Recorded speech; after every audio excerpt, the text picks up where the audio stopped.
Namaste yogis and lovers of wellness, and welcome back to the Yogi Blair YouTube channel. Today we're going to be talking about crystals and crystal healing. But before we get into that, if you're new to my channel, I want to say hello, hi, how are ya?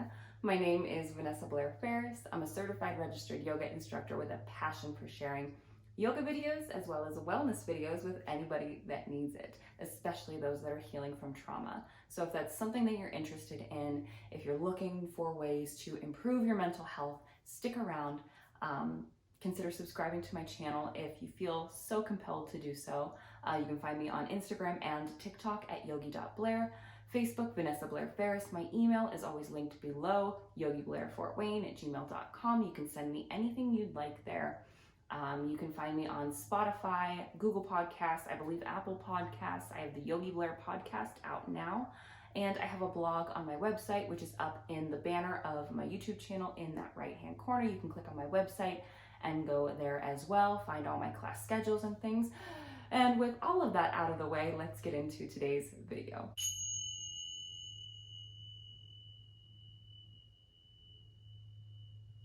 All right, everybody, so let's talk about crystals and crystal healing and these stones and what they do and why a lot of yoga instructors tend to use them.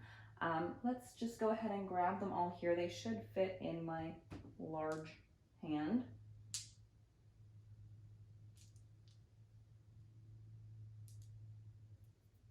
There's always going to be dog hair in there.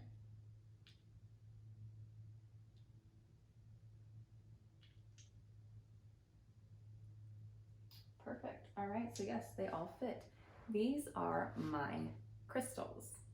And the idea behind crystal healing and crystal therapy, and this is something that some people choose to believe and some people don't, so it's really up to you. You might just like the way that they look, and that's fine. But there's a reason that you maybe find these appealing. The idea behind crystal healing is that these elements are plucked from the earth and they have their own vibrational frequency, which is something that we all are kind of familiar with if you learn in school. We're all made up of atoms and molecules and energy, and those particles vibrate at different frequencies, and we can, store our own energy. That's why some empathetic people sense if somebody is vibrating at a lower or higher frequency. We interpret that as emotions, but there's a lot of energy and a lot of different things going on there that some people are more sensitive to. So these stones, everything around you vibrates at different frequencies. And based on the vibration of the frequencies of these stones, they are believed when placed on or around the body to heal physical things, mental blockages or concerns or anything like that. So again, you can choose to believe that or not.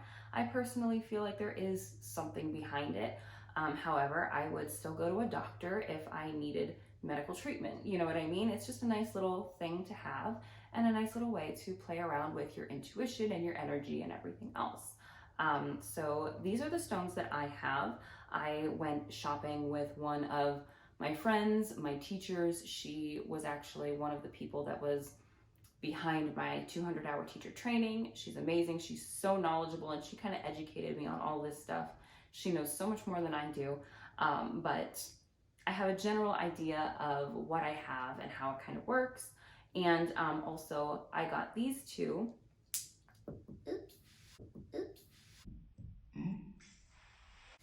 I got these two from my Goddess Provisions monthly subscription box. So if you're interested in the Goddess Provisions subscription box, you can find the video. I'll do my best to remember to link it below. But there I go over everything that I got in my first box, and I will be happy to do an unboxing of that every month if you guys are interested in seeing that.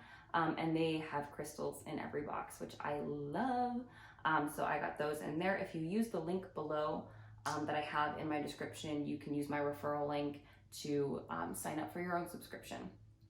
So these are my crystals, and there's another kind of idea behind these, not just the vibrational frequencies, but also using color therapy.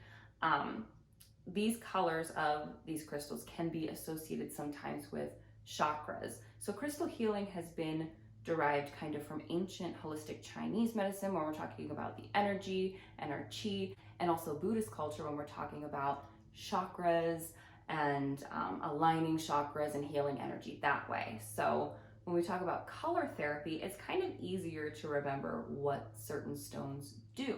It's a lot easier for me to remember the colors than it is to just remember by the name what they're supposed to be helping. So when we think about our chakras, if you want me to do a video on chakras, comment that below too. I'd be happy to do that. When we think about our chakras, we have our root chakra, our sacral chakra, our solar plexus, our heart, throat, third eye, crown. 7 chakras. From the base, the colors associated with those chakras are red, orange, yellow, green, blue, indigo, violet, or sometimes white or clear. So when we think about our root chakra, our Muladhara chakra, we have red, which I have a red jasper. You can see little tinges of red in there. It's a very dark and opaque stone. You can't see through this. And I'll hold that up close so you can kind of see. We have our red jasper. And so this is going to help with our first chakra, our Muladhara chakra, our root chakra, which is involved with it's a very primal, very physical chakra, feeling grounded, feeling rooted, feeling safe and secure. So if you're feeling imbalanced in that area, grab yourself a red jasper, and that might help you feel a little more safe and secure and rooted and grounded. So from our first chakra, this very primal chakra, we move into our second chakra, which is orange, the sacral chakra. This is a chakra that is very feminine. The odd numbers are more masculine, the even numbers are more feminine. And it's at the sacrum. It's a very intimate chakra. This is going to help with sexual expression, finding your sexuality if you're struggling with that, and a lot of other different things. Feeling nourished, feeling replenished, and the color of this is orange. So a citrine, like this guy, might be beneficial. Another kind of more opaque stone, a little more translucent.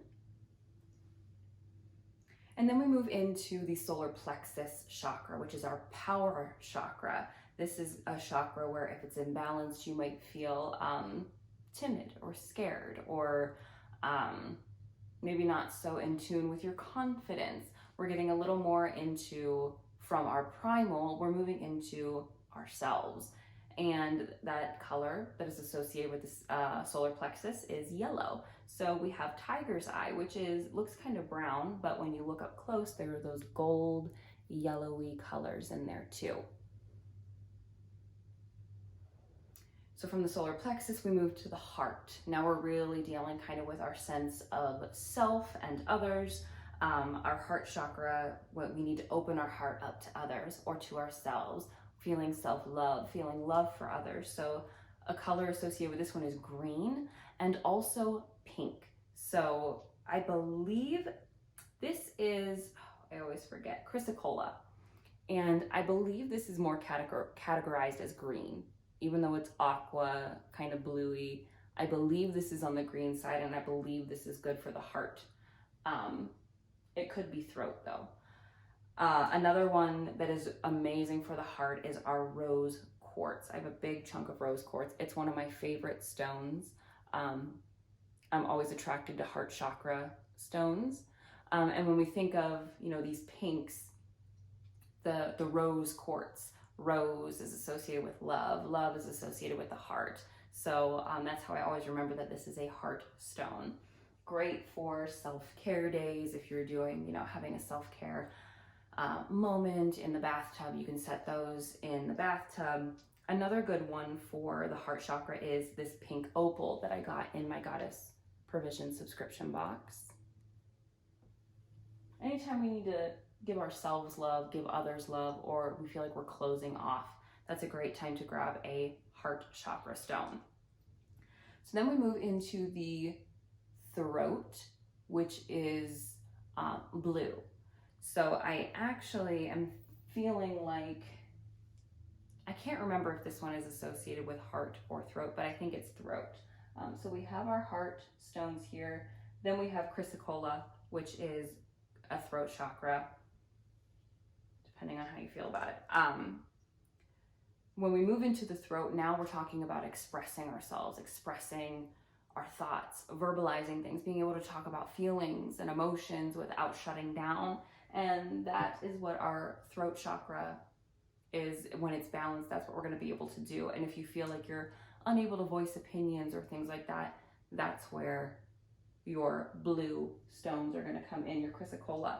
Then we move into, from the throat, we go to the third eye, which is indigo.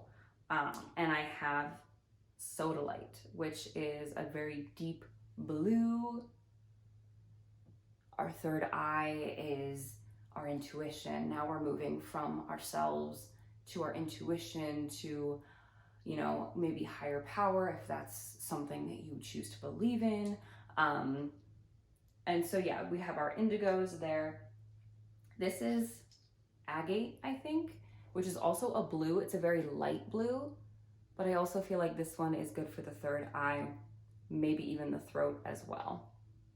Just a very pale blue. You can now we're moving into more translucent stones, I feel like. I feel like they start very opaque, and as we move up the chakras, sometimes they get a little more clear.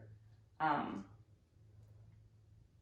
then we move from third eye to the crown chakra. This is our wisdom, our bliss, samadhi, enlightenment, whatever you want to call it. So if you're feeling blocked when you're meditating, if you can't focus, these are great stones to work with. We have amethyst and we have clear quartz.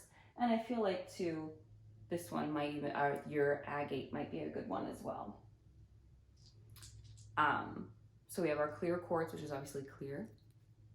And then we have our amethyst stones that are always great for a lot of different things. Amethyst is a very popular stone because it doesn't just help with meditation, it helps with a lot of different things. I believe one of the things that people that are into crystal healing say is intestinal issues too. So that's that. And that's just my very basic general knowledge. And again, some of these I'm not always exactly familiar with. I use these a lot for chakra balancing. But there's a ton of information out there on the internet that you can find if you want to find crystals that work best for you. The way that you can use these is simply by looking at them.